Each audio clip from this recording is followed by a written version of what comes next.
ಹಾಸ್ಯ ನಟ ಚಿಕ್ಕಣ್ಣ ಅವರಿಗೆ ಇವತ್ತು ಬೆಳಗ್ಗೆ ತಾನೇ ನೋಟಿಸ್ ಕೊಡಲಾಗಿತ್ತು. ಆದರೆ ಇವರು ನೇರವಾಗಿ ಸ್ಟೋನಿ ಬ್ರೂಕ್ಗೆ ಬಂದಿದ್ದಾರೆ. ಮೇ ಬಿ ಅದನ್ನೇ ಹೇಳಿದ್ರು ಅಂತ ಅನ್ಸುತ್ತೆ ಪೊಲೀಸರು. ನೀವು ಡೈರೆಕ್ಟಾಗಿ ಸ್ಟೋನಿ ಬ್ರೂಕ್ಗೆ ಬನ್ನಿ, ನಾವು ಇವರೆಲ್ಲರನ್ನೂ ಕರ್ಕೊಂಡು ಬರ್ತೀನಿ ಅಂತ ಹೇಳಿದ್ರು. ಯಾಕೆಂದರೆ ಚಿಕ್ಕಣ್ಣ ಅವರು ಕೂಡ ಸ್ಟೋನಿ ಬ್ರೂಕಲ್ಲೇ ಇದ್ದಿದ್ದು ಪಾರ್ಟಿ ಮಾಡಬೇಕಾದ್ರೆ. ಇವ್ರ ಜೊತೆ ವಿನಯ್, ದರ್ಶನ್, ಪ್ರದೂಷ್ ಇವ್ರ ಜೊತೆ ಚಿಕ್ಕಣ್ಣ ಕೂಡ ಅಲ್ಲೇ ಇದ್ದಿದ್ದು. ಹಾಗಾಗಿ ಸ್ಥಳ ಮಹಜರ್ ಮಾಡ್ದಂಗೂ ಆಗುತ್ತೆ, ದರ್ಶನ್ ಚಿಕ್ಕಣ್ಣ ಅವರಿಂದ ಮಾಹಿತಿ ಪಡ್ಕೊಂಡಂಗೂ ಆಗುತ್ತೆ. ಹಾಗಾಗಿ ಅವ್ರನ್ನ ಡೈರೆಕ್ಟಾಗಿ ಅಲ್ಲಿಗೆ ಬರೋಕ್ಕೆ ಹೇಳಿದರು. ಈಗ ಚಿಕ್ಕಣ್ಣ ಕೂಡ ಅಲ್ಲೇ ಇದ್ದಾರೆ. ಸ್ಥಳ ಮಹಜರ್ ವೇಳೆ ಹಾಸ್ಯ ನಟ ಚಿಕ್ಕಣ್ಣ ಕೂಡ ಅಲ್ಲೇ ಇದ್ದಾರೆ. ಚಿಕ್ಕಣ್ಣ ಅವರಿಂದನೇ ಮಾಹಿತಿಯನ್ನು ಈಗ ಪಡಿತಾ ಇದ್ದಾರೆ ಅನ್ನೋ ಮಾಹಿತಿ ಬರ್ತಾ ಇದೆ. ಸ್ಟೋನಿ ಬ್ರೂಕ್ನಲ್ಲಿ ಈಗ ಸ್ಥಳ ಮಹಜರ್ ನಡೀತಾ ಇದೆ. ಪಂಚನಾಮೆ ಪಂಚರ ಸಮ್ಮುಖದಲ್ಲಿ 5 ಜನರ ಸಮ್ಮುಖದಲ್ಲಿ ನಡೀತಾ ಇರತಕ್ಕಂಥ ಪ್ರೋಸೆಸ್. ಈ ಬಗ್ಗೆ ಮತ್ತಷ್ಟು ಮಾಹಿತಿ ನನ್ನ ಕೊಲೀಗ್ ಉಮೇಶ್ ಅವರಿಂದ ಪಡ್ಕೊಳ್ಳೋಣ. ಉಮೇಶ್, ರೈಟ್ ನೌ 4 ಜನ ಆರೋಪಿಗಳು ಸೇರಿದಂತೆ ಯಾರ್ಯಾರ ಸಮ್ಮುಖದಲ್ಲಿ ಪಂಚನಾಮೆ ನಡೀತಾ ಇದೆ, ಏನು ಪ್ರೋಸೆಸ್ ನಡೀತಾ ಇದೆ?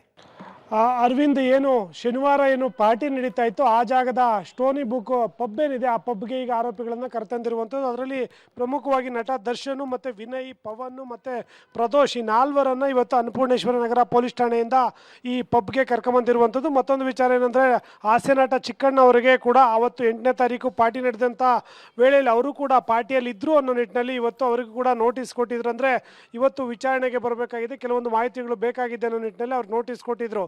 ಅವರು ಪೊಲೀಸ್ ಠಾಣೆಗೆ ಸಂಜೆ ಒಳಗಡೆ ಬರ್ತಾರೆ ಅನ್ನೋ ಮಾಹಿತಿ ಇತ್ತು. ಆದರೆ ಈಗ ನೋಡಿದ್ರೆ ನೇರವಾಗಿ ಪಬ್ಗೆ ಹಾಸ್ಯ ನಟ ಏನಿದ್ದಾರೆ ಚಿಕ್ಕಣ್ಣ ಅವರು 2 ಗಂಟೆಗಳ ಮುಂಚೆಯೇ ಪಬ್ನಲ್ಲಿ ಇದ್ದಾರೆ ಅನ್ನೋದ್ರ ಬಗ್ಗೆ ಈಗ ಮಾಹಿತಿ ಲಭ್ಯ ಆಗಿರುವಂಥದ್ದು. ಈಗಷ್ಟೇ ಈ 4 ಆರೋಪಿಗಳು ಪಬ್ನೊಳಗಡೆ ಹೋಗಿದ್ದಾರೆ. ಈಗ ಹಾಸ್ಯ ನಟ ಚಿಕ್ಕಣ್ಣ ಅವರ ಸಮ್ಮುಖದಲ್ಲೇ, ಅಂದರೆ ಶನಿವಾರ ಅವತ್ತೇನು ವಿನಯ್ ಬಂದು ದರ್ಶನ್ ಕರ್ಕೊಂಡು ಹೋಗ್ತಾರೆ, ರೇಣುಕಾ ಸ್ವಾಮಿನ ಕರ್ಕೊಂಬಂದಿದ್ದೀವಿ ಅನ್ನೋ ಮಾಹಿತಿ ನೀಡಿ ಆ ಸಂದರ್ಭದಲ್ಲಿ ಆ ಕ್ಷಣಕ್ಕೆ ನಟ ಇವನು ಚಿಕ್ಕಣ್ಣ ಕೂಡ ಅದೇ ಜಾಗದಲ್ಲಿ ಇದ್ರು ಅನ್ನೋದ್ರ ಬಗ್ಗೆ ಮಾಹಿತಿ ಇರುವಂಥದ್ದು. ಹಾಗಾಗಿ ಚಿಕ್ಕಣ್ಣಗೆ ಏನಾದರೂ ಈ ಬಗ್ಗೆ ಮಾಹಿತಿ ಇತ್ತು, ಆ ಸಂದರ್ಭದಲ್ಲಿ ವಿನಯ್ ಬಂದು ಕರ್ಕೊಂಡು ಹೋಗಿದ್ದು ಎಷ್ಟೊತ್ತಿಗೆ, ಆ ಸಂದರ್ಭದಲ್ಲಿ ಬೇರೆ ಯಾರಾದರೂ ಬಂದಿದ್ರ ಅನ್ನೋದು ಕೂಡ ಇವಾಗ ತಿಳಿಬೇಕಾಗಿರುವಂಥದ್ದು. ಮತ್ತು ಆ ಪಾರ್ಟಿ ವೇಳೆಯಲ್ಲಿ ಯಾರೆಲ್ಲ ಇದ್ದರು, ಯಾರಾದರೂ ಮಿಸ್ ಆಗಿದ್ದಾರೆ ಅನ್ನೋದ್ರ ಬಗ್ಗೆ ಕೂಡ ಪೊಲೀಸರು ಈಗ ತನಿಖೆ ಮಾಡುವಂಥದ್ದು. ಅದ್ರ ಜೊತೆಗೆ ಸ್ಥಳ ಮಹಜರ್ ಎಲ್ಲಿ ಊಟಕ್ಕೆ ಕೂತಿದ್ರಿ, ಆ ಸಂದರ್ಭದಲ್ಲಿ ಯಾರೆಲ್ಲ ಇದ್ದರು, ವಿನಯ್ ಎಷ್ಟೊತ್ತಿಗೆ ಬಂದರು, ಯಾರನ್ನ ಕರ್ಕೊಂಡು ಹೋದ್ರು, ವಿನಯ್ ಜೊತೆ ಬೇರೆ ದರ್ಶನ್ ಜೊತೆ ಬೇರೆ ಯಾರಾದರೂ ಏನು ಶೆಡ್ಡಿಗೆ ಹೋದ್ರ ಅನ್ನೋದ್ರ ಬಗ್ಗೆ ಕೂಡ ಮಾಹಿತಿ ಕಲೆ ಆಗ್ತಾರೆ. ಹಾಗಾಗಿ ಈಗ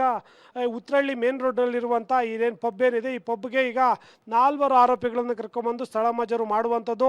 ಸ್ಥಳ ಮಹಜರು ಮಾಡುವಂಥ ವೇಳೆಯಲ್ಲಿ ಹೋಟೆಲ್ನ ಪಬ್ನ ಸಿಬ್ಬಂದಿ, ಇತರೆ ಯಾರೆಲ್ಲ ಪರಿಚಿತ ವ್ಯಕ್ತಿಗಳು ಯಾರೆಲ್ಲ ಇದ್ದರು ಅನ್ನೋದನ್ನು ಕೂಡ ಈಗಾಗಲೇ ಪೊಲೀಸರು CCTV ಆಧಾರದ ಮೇಲೆ ಮಾಹಿತಿ ಕಲೆ ಹಾಕಿರುವಂಥದ್ದು. ಅವ್ರನ್ನೆಲ್ಲ ಕೂಡ ಕರೆಸಿ ಈಗ ಆ ಸ್ಥಳ ಮಹಜರು ಮಾಡುವಂಥ ವೇಳೆಯಲ್ಲಿ ಅಗತ್ಯ ಬಿದ್ದಂಥ ಎಲ್ಲ ಪ್ರಶ್ನೆಗಳಿಗೂ ಕೂಡ ಈಗ ಉತ್ತರ ಪಡ್ಕೊಳ್ಳುವಂಥದ್ದು. ಅರವಿಂದ್, ಈಗ ಪ್ರಮುಖವಾಗಿ ಚಿಕ್ಕಣ್ಣ ಅವ್ರಿಗೆ ಇವತ್ತು ಬೆಳಗ್ಗೆ ನೋಟಿಸ್ ಕೊಟ್ಟಾಗ ಡೈರೆಕ್ಟಾಗಿ ಸ್ಟೋನಿ ಬ್ರೂಕ್ ಪಬ್ಗೆ ಬನ್ನಿ ಅಂತಕ್ಕಂಥ ಇನ್ಸ್ಟ್ರಕ್ಷನ್ ಇತ್ತಾ, ಅಥವಾ ವಾಲಂಟಿಯರ್ ಆಗಿ ಅವರೇ ಬಂದಿದ್ದಾರಾ ಇಲ್ಲಿಗೆ?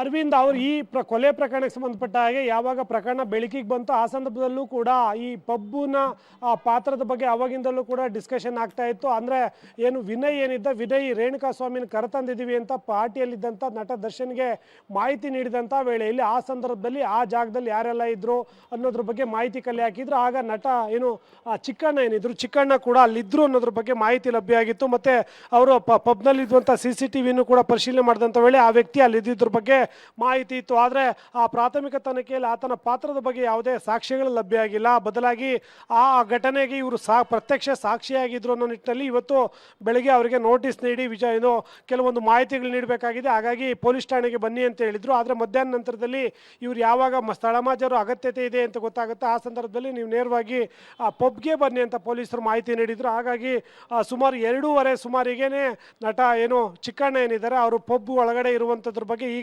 ಮಾಹಿತಿ ಲಭ್ಯ ಆಗ್ತಾ ಇರುವಂಥದ್ದು. ಈಗಷ್ಟೇ ಈ 4 ಆರೋಪಿಗಳೇನು ಕರ್ಕೊಂಬಂದಿದ್ರು, ಈ 4 ಆರೋಪಿಗಳ ಮಾಹಿತಿ ಆಧಾರದ ಮೇಲೆ ಅಲ್ಲಿ ಸ್ಥಳ ಮಹಜರು ಮಾಡೋದಾದ ಜೊತೆಗೆ ನಟ ಚಿಕ್ಕಣ್ಣನ ಪಾತ್ರ ಏನಿದೆ ಅನ್ನೋದ್ರ ಬಗ್ಗೆ ಕೂಡ ಅಲ್ಲೇ ಸ್ಥಳದಲ್ಲೇ ವಿಚಾರಣೆ ಮಾಡ್ತಾರೆ. ವಿಚಾರಣೆ ವೇಳೆಯಲ್ಲಿ ಇವರು ಜಸ್ಟ್ ಮಾಹಿತಿ ಗೊತ್ತಿದ್ರು, ಪ್ರತ್ಯಕ್ಷ ಸಾಕ್ಷಿಯಾಗಿದ್ರು ಅನ್ನೋದಾದರೆ ಅವರಿಂದ ಈ ಪ್ರಕರಣದಲ್ಲಿ ಮತ್ತೊಬ್ಬ ಸಾಕ್ಷಿಯನ್ನಾಗಿ ಚಿಕ್ಕಣ್ಣನಾಗಿ ಮಾಡ್ಕೋತಾರೆ. ಒಂದು ವೇಳೆ ಏನಾದರೂ ಪಾತ್ರ ಕಂಡು ಬಂದರೆ ಇವರಿಗೆ ಮೊದಲೇ ಮಾಹಿತಿ ಇತ್ತು ಅಥವಾ ಇವರು ಏನಾದರೂ ಅದರಲ್ಲಿ ಭಾಗಿಯಾಗಿದ್ದಾರೆ ಅನ್ನೋದೇನು ಮಾಹಿತಿ ಸಿಕ್ಕರೆ ನಂತರದಲ್ಲಿ ಅವ್ರನ್ನ ಕಸ್ಟಡಿಗೆ ಪಡೆದು ಹೆಚ್ಚಿನ ವಿಚಾರಣೆ ಮಾಡಲಿದ್ದಾರೆ.